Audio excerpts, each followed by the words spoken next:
Amis youtubeurs, bonjour. Donc là, nous allons faire la suite. Je vous recadre, parce que c'est un petit peu scolaire, mais c'est agréable de se sentir recadré. Quand c'est amical, bien sûr. C'est-à-dire que j'ai présenté mon livre, ensuite je vois la part d'ombre, en court et en long, ensuite je vois le couple, la créativité intérieure, le temps rapide, et là, aujourd'hui, le temps avec une vidéo un peu plus longue qui va durer un quart d'heure, 20 minutes.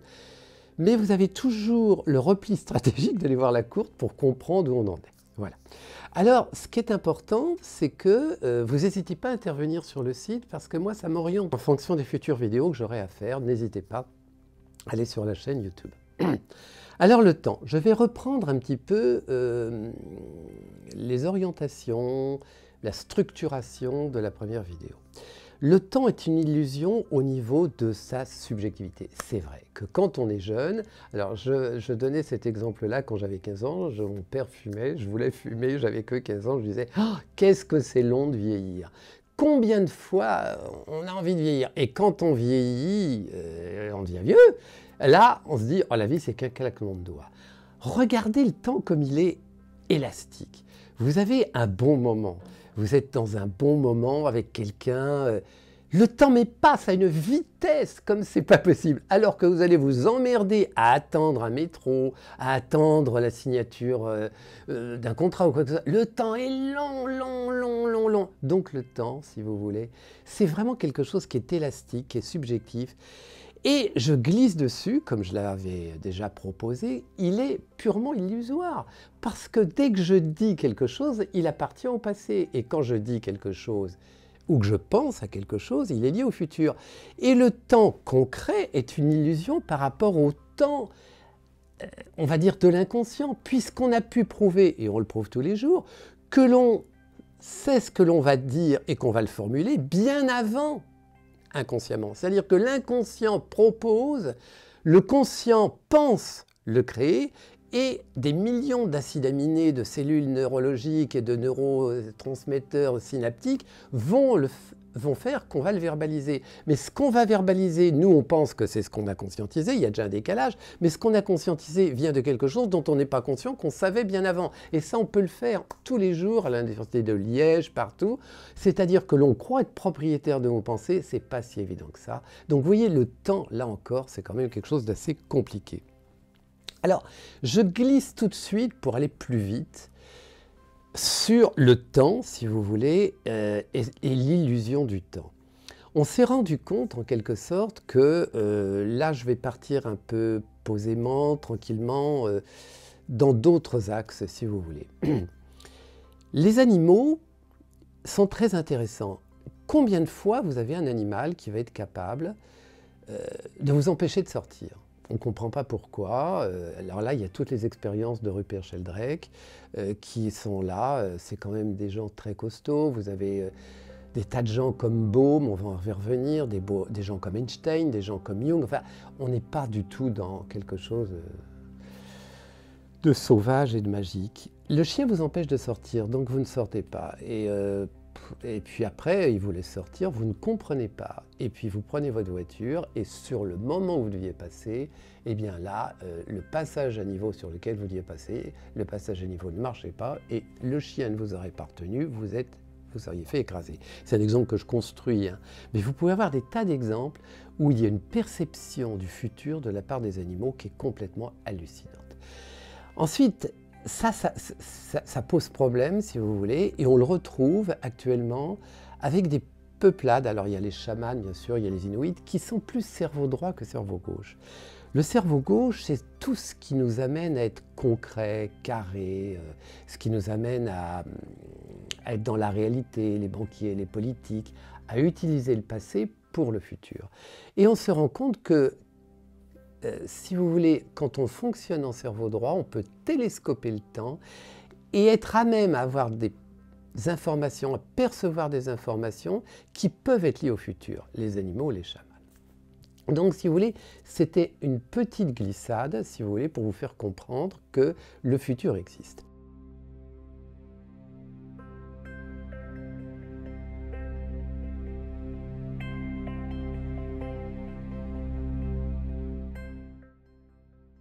Alors maintenant, je reprends la trame de la première vidéo où on est dans le système du passé, présent, futur. C'est ce qu'on appelle la causalité, le rapport de cause à effet. C'est-à-dire que si je fais tomber une balle, je vais entendre le bruit de la balle, ce qui est normal, elle tombe parce que je l'ai lâchée, etc. C'est le rapport de cause à effet. Et nous fonctionnons tous consciemment par rapport au passé, au présent et au futur.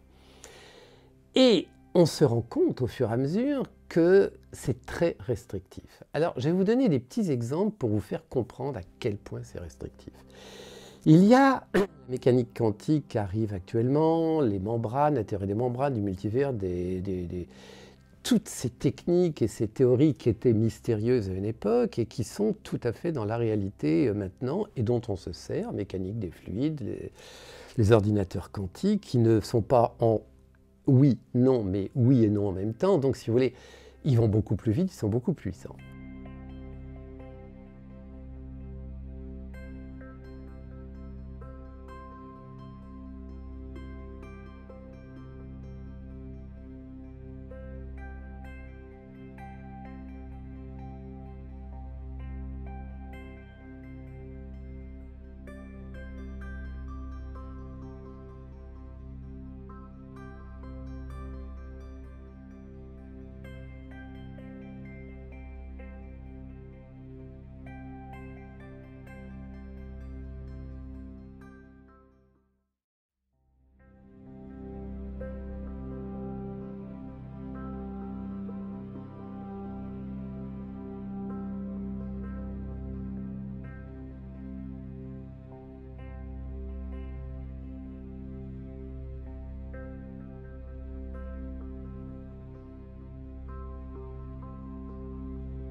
Alors, ça a démarré par quelque chose avec Einstein qui était l'épreuve EPR, c'est ce qu'on appelle l'intrication quantique.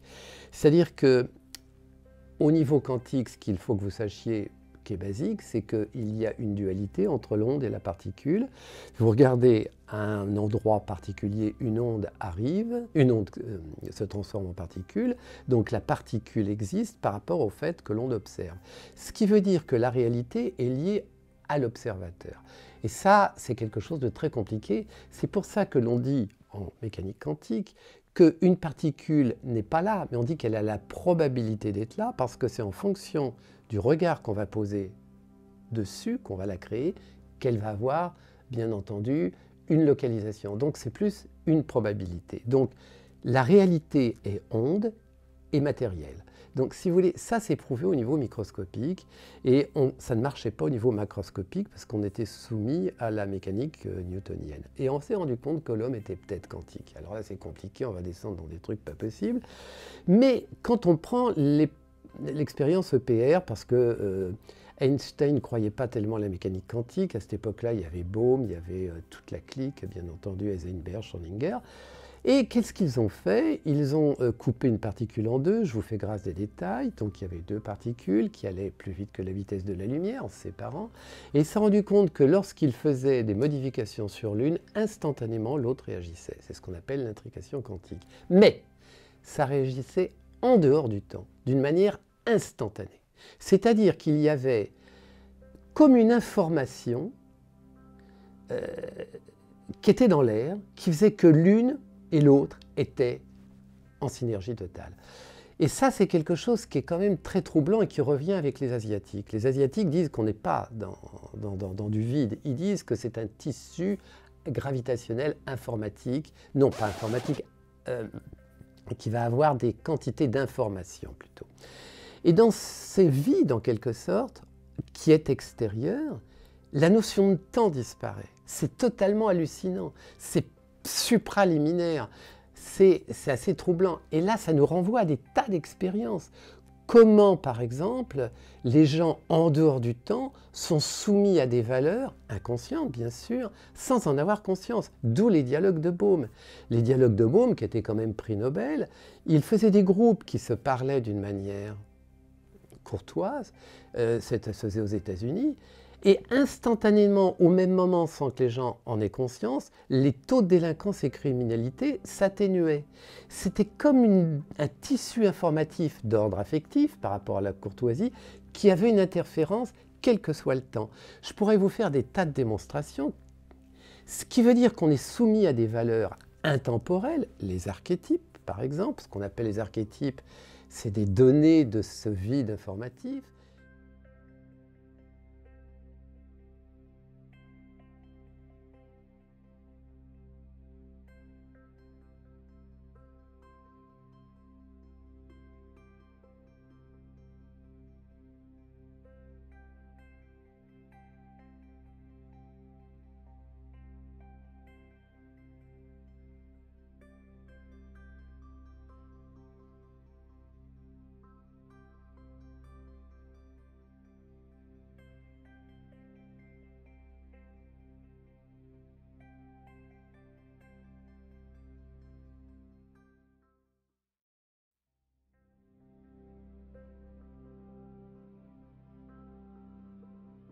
Où vous pouvez avoir des valeurs informatives immuables, instantanées, le temps disparaît.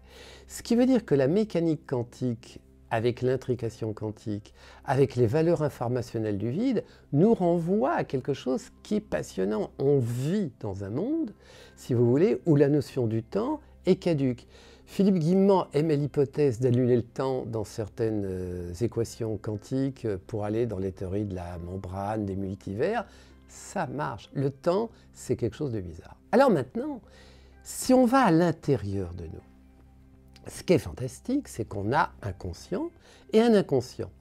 On se rend compte, comme j'ai pu le proposer, et que ça s'appuie sur des valeurs intéressantes prouvées en laboratoire, c'est qu'en fait, ce que l'on exprime consciemment, on l'a pensé inconsciemment bien avant avoir la conscience de l'exprimer. Et après, comme je l'exprime, il y a des neurotransmetteurs, des synaptiques, des conduits nerveux, des rétroactions, c'est complètement délirant. C'est pour nous instantané. Et quand on pense quelque chose, on l'exprime, c'est naturel. Mais c'est beaucoup plus compliqué que ça. Et puis en plus, il y a les feedbacks. Mais ce qui est important, c'est que l'inconscient l'avait en possession avant que nos conscients en prennent possession. C'est-à-dire que ce que l'on pense, que l'on dit, c'est notre inconscient qui l'a formulé bien avant. Mais on n'en a pas conscience. On croit être maître du jeu, c'est une illusion totale. Si vous voulez, donc là, il y a une distorsion du temps, il n'y a pas, c'est pas du tout comme ça que ça se passe. C'est l'inconscient qui règne en maître. Alors moi je dis 99%.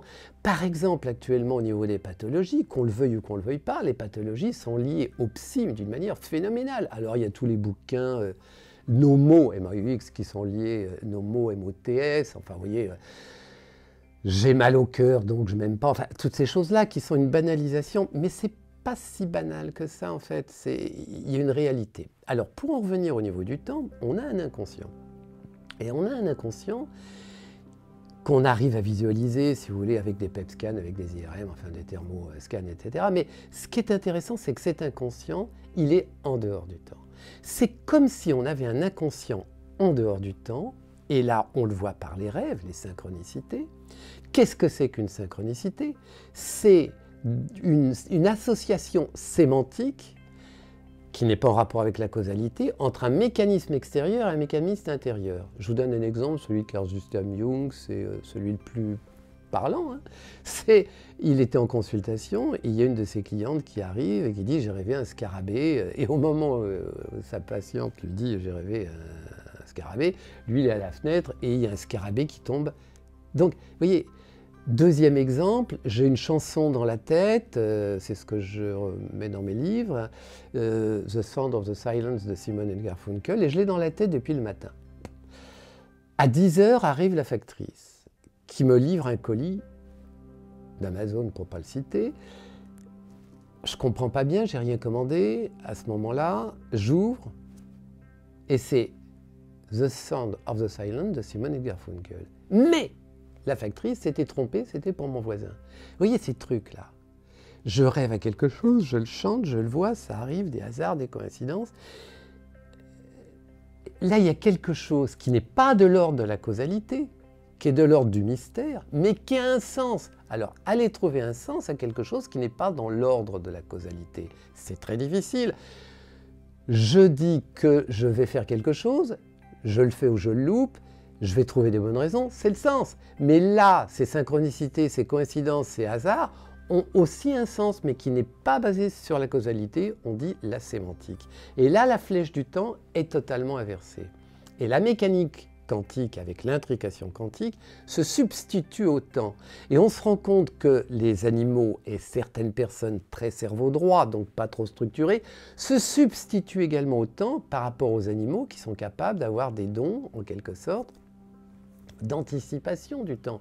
Combien de fois on a vu des animaux par rapport à des raz-de-marée, des tsunamis, etc., le prévoir? Alors on se dit, c'est leurs sens qui sont développés, c'est des tas de choses. Non, parce que c'est dans des cages en verre. Je pourrais vous donner des multiples exemples, si vous voulez, de transmission instantanée d'informations chez les animaux dont ils se servent, parce qu'ils ne sont pas trop structurés socialement. Nous, on est tellement doués, on est tellement les meilleurs, les plus beaux, tellement en quête de pouvoir, d'achat, etc., que bien entendu, tout ce côté cerveau droit avec cette variation du temps, on ne veut pas y croire, ça fait magique, c'est n'importe quoi. Mais en fait, c'est elle qui règne en maître par derrière. C'est elle qui règne en maître. Alors, je l'ai dit 2 fois parce que c'est quand même important à savoir. Alors, comment peut-on dépister ce futur qui interagit sur nous? Alors, je pense qu'il y a les rêves qui viennent de notre inconscient. Parce que, comme je vous l'ai dit, notre inconscient, qui est en dehors du temps, est en communication avec ce vide informatif, quantique qui nous entoure. C'est-à-dire que cette membrane, certains l'appellent la membrane, d'autres le multivers, on s'en fout. Mais ce qui nous entoure, qui est information, en dehors du temps, est en rapport avec notre inconscient. C'est comme s'il y avait une communication et notre conscient est autour et devrait davantage en tenir compte. Alors, comment interagir, comment faire venir ce futur chez nous? Il y a 2 techniques. La première technique est une technique, si vous voulez, ancestrale, c'est les rêves, de les ressentir, pas automatiquement les traduire, les coïncidences, les hasards. Et toutes ces choses, des hasards, des coïncidences, ne sont, à mon humble avis, que des empreintes du futur. Comme ils ne sont pas dans la causalité, on ne peut pas en tenir compte. Mais d'en tenir compte, en tant que tel, c'est donner de l'importance au futur, et c'est déjà ça parce qu'on n'est pas capable vraiment de le comprendre. Et il y a une autre technique actuellement, celle de Philippe Guimand, qui est à mon avis passionnante, qui est sur la notion d'intentionnalité. Qui vous dit qu'une intentionnalité, je ne parle pas d'intentionnalité de gagner au loto, mais une intentionnalité qui vient du fond de soi-même. Et là, je vous renvoie au secret de notre folie. Quelque chose qui fait comme partie de vous. Si vous fabriquez un personnage, qu'on pourrait dire un avatar par exemple, et que vous lui léguez cette intentionnalité, ça veut dire que consciemment vous basculez sur une conscientisation du futur qui est liée à l'intention.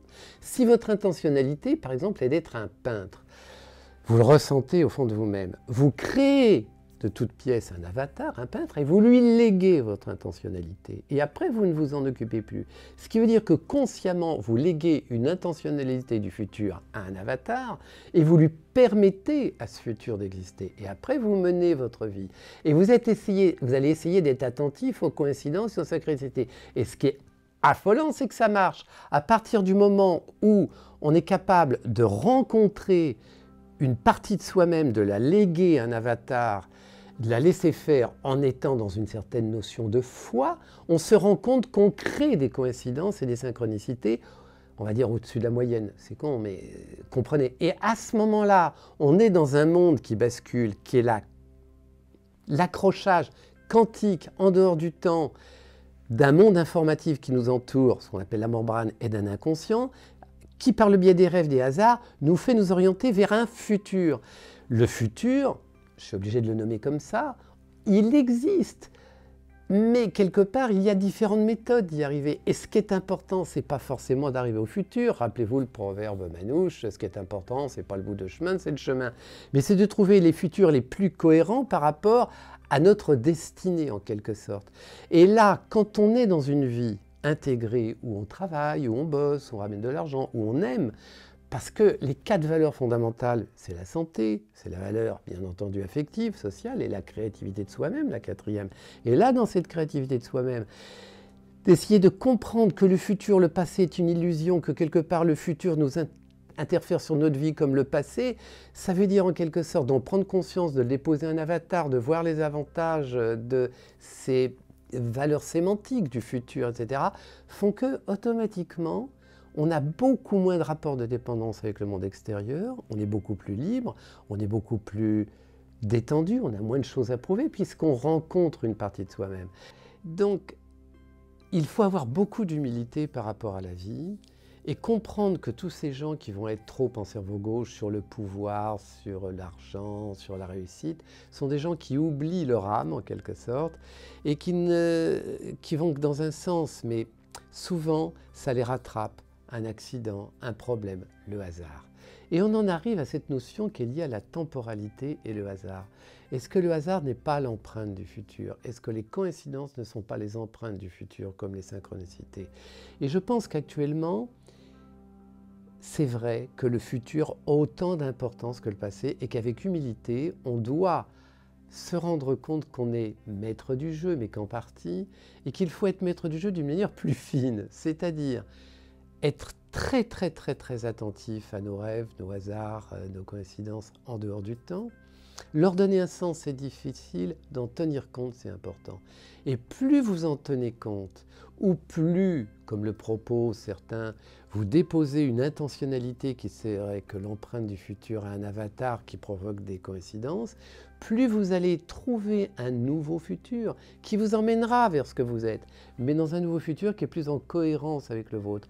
Comme vous refoulerez moins votre futur, votre inconscient, moins de symptômes, mais en même temps, il ne faut pas le laisser passer, parce que si vous laissez passer trop votre inconscient, vous sortez des limites et vous sortez du cadre. Donc il faut être un peu dans le cadre et en dehors du cadre.